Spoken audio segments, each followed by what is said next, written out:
Have a good day, class. I'm Jitendra Saini, your computer teacher. Shri Ji public school की ओर से online class में आपका स्वागत है। तो ये चैप्टर 8 को आज हम एक्सप्लेन करेंगे। चैप्टर 8 का नेम है साइबर सेफ्टी। जैसे प्रीवियस चैप्टर हमने एक्सप्लेन किए हैं, टॉपिक वाइज सारे एक्सप्लेन करते हैं, तो ऐसे ही चैप्टर 8 को भी टॉपिक वाइज एक्सप्लेन करेंगे। किसी को इसमें अगर कोई कमी नज़र आती है तो आप मुझे सुझाव दे सकते हैं, और इस वीडियो को या फिर इससे रिलेटेड वीडियोस को अपने चैनल पे, आपका यूट्यूब चैनल जिस पे आप अपडेट देखना चाहते हैं या उसका नोटिफिकेशन देखना चाहते हैं, तो आप उसको सब्सक्राइब कर सकते हैं, जिससे कि आपके पास जैसे ही वीडियो बनेगी एक मैसेज आएगा जिससे आपको पता पड़ जाएगा कि ये वीडियो बन चुकी है। तो चलिए स्टार्ट करते हैं। साइबर सेफ्टी, जैसा कि नेम है साइबर सेफ्टी। साइबर मतलब इंटरनेट से रिलेटेड, जिसके थ्रू हम कम्युनिकेशन कर सकते हैं, और सेफ्टी मतलब अब जो कम्युनिकेशन करेंगे तो हमें सेफ्टी की भी ज़रूरत पड़ती है, क्योंकि जो हमारा डेटा होता है, इन्फॉर्मेशन होती है जिसको हम शेयर करते हैं, वो किसी भी तरह का हो सकता है। वो कितना भी सीक्रेट हो सकता है, कितना भी पर्सनल हो सकता है। तो जैसा कि इस बुक में आपको बताया गया है कि जो इन्वेंशन है WWW का और इंटरनेट का, वो बहुत बड़ा एक रिवॉल्यूशन चेंज है कम्युनिकेशन और इन्फॉर्मेशन में, कम्युनिकेशन टेक्नोलॉजी में और इन्फॉर्मेशन में।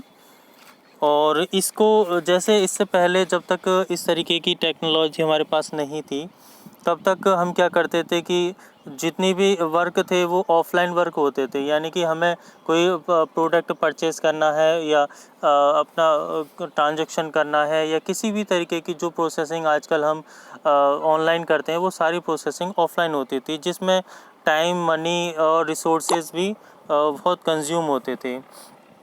तो चलिए आगे चलते हैं। अब इसके जो टॉपिक्स हैं, इनके टॉपिक्स में क्या क्या कवर होगा, जैसे इंफॉर्मेशन सिक्योरिटी है, वायरस है, guarding your computer system against virus attacks, ethics in computing, plagiarism और copyright infringement, cyber bullying, stalking, hacking, cracking, spamming, phishing, software piracy, intellectual property rights, digital footprints, social networking and information security provision, information security provision in e-commerce, staying safe in cyber world. तो ये सारे topics आपके cover होंगे इस chapter में। ये chapter इतना important है कि ये चैप्टर आपके क्लास 10th में भी बहुत ज़्यादा वैल्यू रखेगा, क्योंकि ये आपका क्लास 10th में भी होगा और उसमें भी इसके अच्छे खासे मार्क्स हैं। तो चलिए स्टार्टिंग करते हैं। सबसे पहला टॉपिक है हमारा इंफॉर्मेशन सिक्योरिटी। तो इंफॉर्मेशन सिक्योरिटी है क्या, इसके बारे में समझते हैं कि ये क्या है। एक ऐसा कंसर्न है जिसमें क्या करते हैं कि हमें अपने डेटा को सेव करना होता है, और इस डेटा को सेव करने के लिए बहुत सारे तरीके हम यूज़ करते हैं। और डेटा में इसमें क्यों सेव करना होता है, इससे क्या क्या चीज़ें हमें ध्यान में रखनी चाहिए, जैसे डेटा की प्राइवेसी है, कॉन्फिडेंशियलिटी है, इंटीग्रिटी है, और अवेलेबिलिटी है ऑफ डेटा। तो ये सब चीज़ें देखते हुए, इन चीज़ों को ध्यान में रखते हुए हमें अपने डेटा की या इन्फॉर्मेशन की सिक्योरिटी प्रोवाइड करानी पड़ती है। इसके बाद threats to the information security, क्या क्या चीज़ें ऐसी हैं जिनके थ्रू हम क्या कर सकते हैं, सिक्योरिटी प्रोवाइड करा सकते हैं, या फिर कौन सी ऐसी चीज़ें जो रुकावट पैदा करेंगे हमारे इंफॉर्मेशन में। तो जैसे वायरस है, वायरस की फुल फॉर्म होती है vital information resources under seize. तो ये क्या है, वायरस एक आपका बायोलॉजिकल वायरस की तरह ही एक वायरस होता है। ये एक कुछ प्रोग्राम्स होते हैं, छोटे छोटे प्रोग्राम्स होते हैं, या फिर प्रोग्रामिंग कोडिंग होती है। जैसे जो कंप्यूटर प्रोग्रामिंग होती है, उसकी प्रोग्रामिंग के थ्रू हम छोटे छोटे प्रोग्राम्स लिखते हैं, उन्हीं कोडिंग के थ्रू वायरस क्रिएट होते हैं। ये अलग अलग तरह से वर्क करते हैं, इसके बारे में डिटेल में हम आगे पढ़ेंगे। How does a computer virus attack and spread, किस तरीके से तो और इससे पहले एक और चीज़ है, what is a computer virus. एक प्रोग्राम जो मैंने बताया या फिर पीस ऑफ कोड हो सकता है जो कंप्यूटर में खुद से लोड होता है बिना आपकी नॉलेज के, बिना आपकी मर्ज़ी के, और डेटा को इरेज कर सकता है, करप्ट कर सकता है, और यह आपके कंप्यूटर में किसी भी तरीके से अनएक्सपेक्टेड वर्क को परफॉर्म करता है। अब how does a computer virus attack, किस तरीके से अटैक करता है, जैसे शेयरिंग करते हैं हम, म्यूज़िक करते हैं और या फाइल्स फ़ोटोज़ को शेयर करते हैं, और विज़िट करते हैं किसी वेबसाइट पे, या किसी ईमेल को ओपन करते हैं, डाउनलोड करते हैं फ्री गेम्स को, और इंस्टॉल करते हैं कुछ ऐसे सॉफ्टवेयर जिनका लाइसेंस हमारे पास ना हो, या फिर कुछ इन्फेक्टेड पेन ड्राइव, DVD और CD के थ्रू। तो ये सभी तरीके हैं जिनके थ्रू हमारे कंप्यूटर में वायरस स्प्रेड कर सकता है। एक बार कंप्यूटर में वायरस स्प्रेड कर गया तो ये जब तक वर्क नहीं करेगा जब तक ये रन नहीं हो। रन होने का मतलब होता है जैसे हम किसी फाइल को ओपन करते हैं तो उससे पहले हमें उस पर डबल क्लिक करना होता है, तो डबल क्लिक करने से वो क्या होता है, रन हो जाता है। रन मतलब काम करना स्टार्ट कर देता है। तो जब तक हम उसको ना चाहें तब तक वो स्प्रेड नहीं होगा, हमारे कंप्यूटर में नुकसान ना पहुंचाएगा। इसके अलावा नेक्स्ट टॉपिक है सिम्टम्स ऑफ कंप्यूटर वायरस। अब सिम्टम्स क्या हो सकते हैं, जैसा मैंने पहले भी बताया अभी कि अनयूजुअल मैसेज स्टार्ट हो जाएंगे आने, या फिर कंप्यूटर स्लो हो जाएगा, आपकी हार्ड डिस्क में स्पेस कम होता चला जाएगा, कंप्यूटर देरी से स्टार्ट होगा, कंप्यूटर अच्छे से परफॉर्म नहीं करेगा, और कुछ फाइलें मिसिंग हो जाएंगी, डिलीट होती चली जाएंगी, और hard disk has more files, और जैसे पहले जो फाइल्स हैं उससे ज़्यादा फाइलें होती चली जाएंगी। कंप्यूटर स्टार्ट रीबूटिंग, खुद से रीबूट करना स्टार्ट कर देगा, हैंग होगा, स्टॉप रेस्पॉन्डिंग कर देगा, स्टार्ट्स ऑन इट्स ओन, खुद से रिस्टार्ट होना स्टार्ट हो जाएगा, कीबोर्ड की कुछ कीज़ काम करना बंद कर देंगी, या फिर डिस्टॉर्टेड मेन्यूज़ और डायलॉग बॉक्स अपीयर हो जाएंगे। तो ये सारे क्या हैं, इसके सिम्टम्स हैं।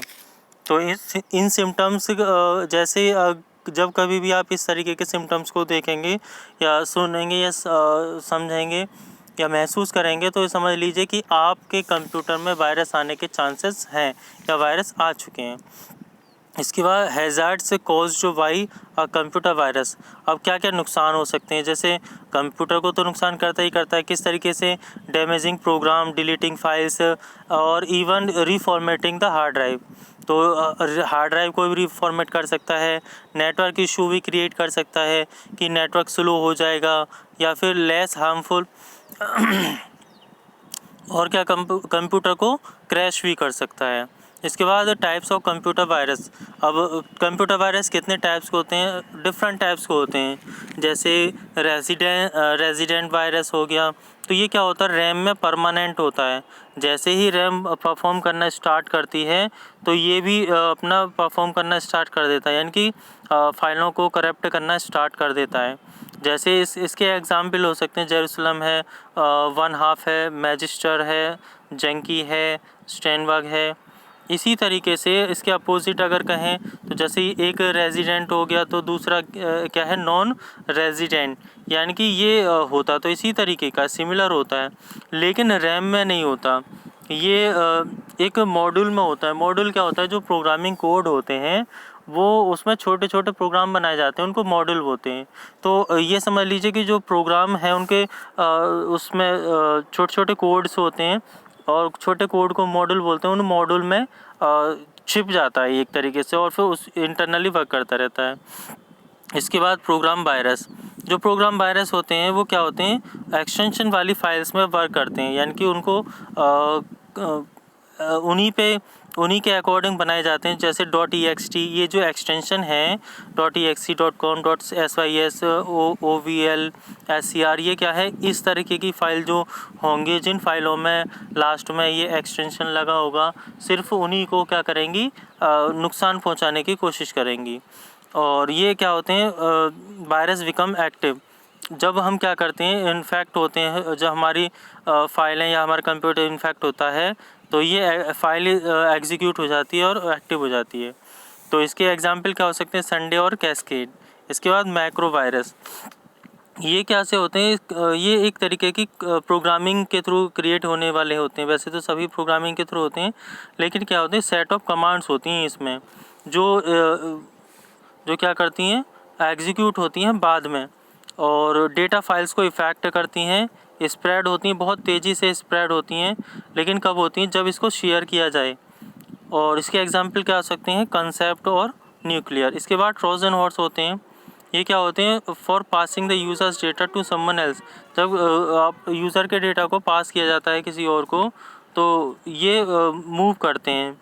और कॉन्फिडेंशियल इन्फॉर्मेशन स्टोलन, और जो हमारी कॉन्फिडेंशियल इन्फॉर्मेशन है उसको स्टोलन यानी कि चुराने की कोशिश की जाती है, और इसको पास किया जाता है वायरसेस के थ्रू, और इसी वायरस के थ्रू डेटा फाइल्स को पास किया जाता है।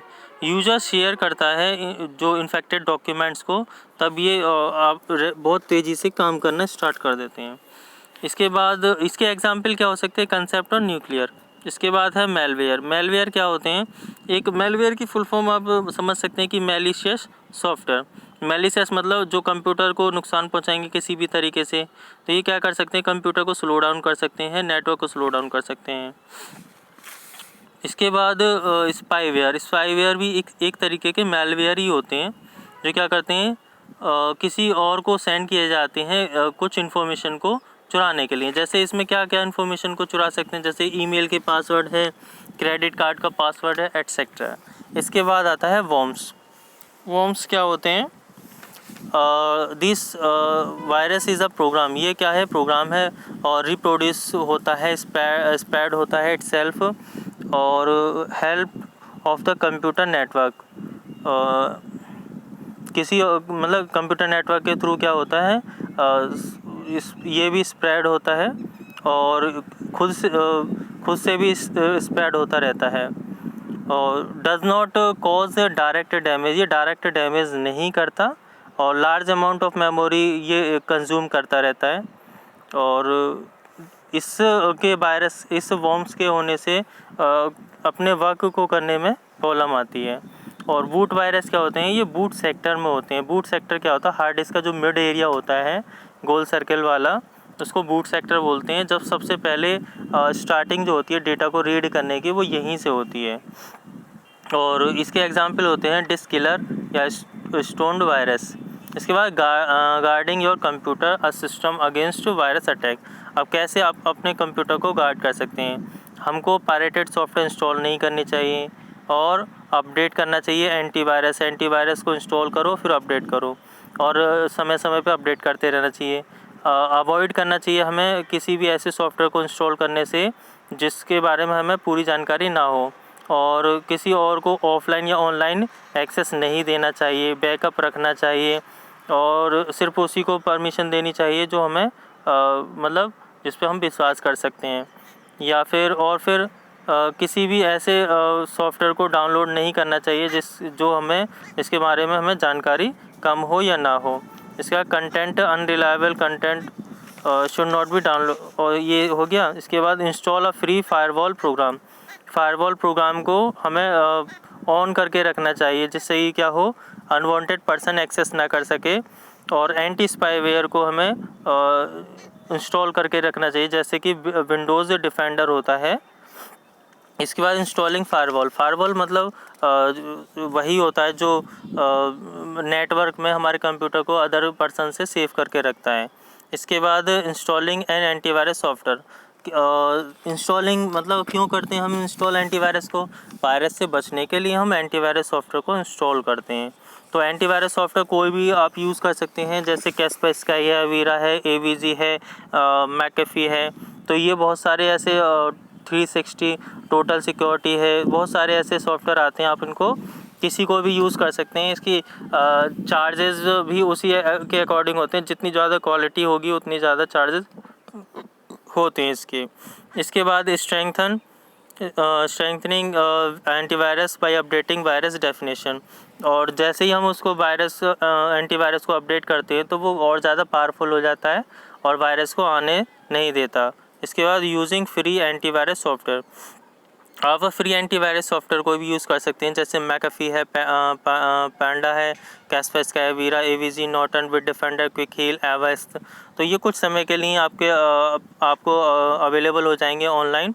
कुछ समय के लिए आपको कुछ % सिक्योरिटी प्रोवाइड कराएंगे। इसके बाद एथिक्स इन कंप्यूटिंग। एथिक्स का मतलब होता है कुछ रूल्स और रेगुलेशन होते हैं। जब इंटरनेट को हम यूज़ करते हैं तो वहाँ पर हमें अपने आप को अपने डेटा को या फिर किसी और के डेटा को यूज़ करने के कुछ नियम दिए होते हैं, कुछ रूल्स होते हैं, और जिसके अकॉर्डिंग हमें वर्क करना होता है।